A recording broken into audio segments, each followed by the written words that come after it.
I very much did not want to have a baby at that point in my life. I really didn't. I wanted to have a life before I had a baby.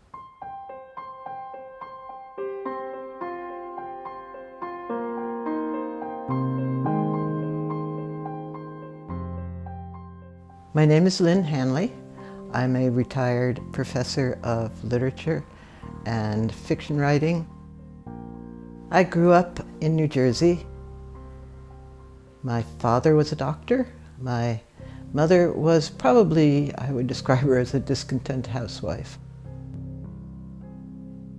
I went to Cornell University. My major was English. In my third year of college, I started dating a man I thought I was very much in love with. I did try to get contraception, but I was told that I had to be married. I missed a period and I ignored it. I missed another period. I made an appointment with a doctor in Ithaca. I used a false name, and he told me that, yes, indeed, I was pregnant. That elicited a very long and rather nasty lecture on what I would face if I got an abortion, what kind of criminal charges I would face. So I talked to my boyfriend. We agreed we were not ready to get married.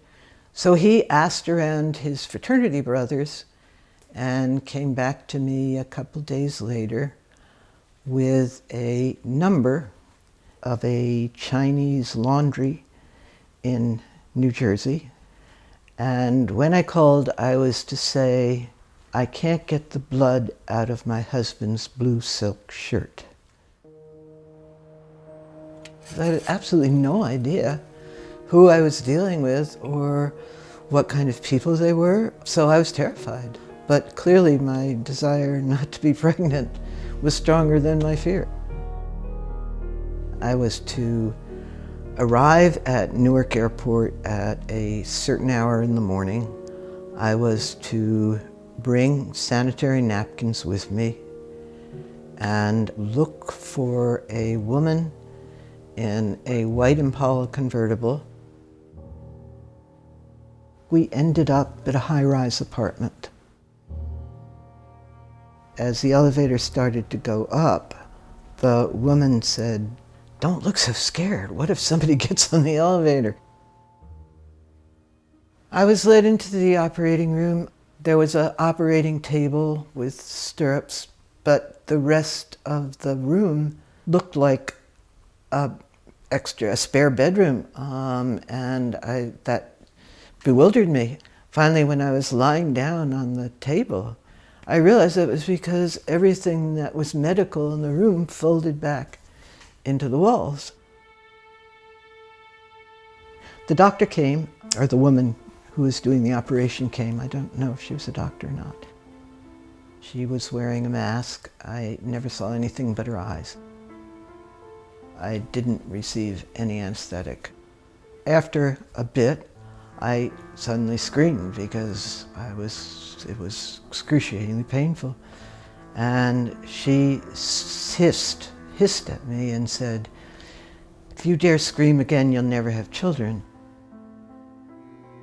Then she put on a record to cover any additional noise, and the record was the Beatles' "I Want to Hold Your Hand."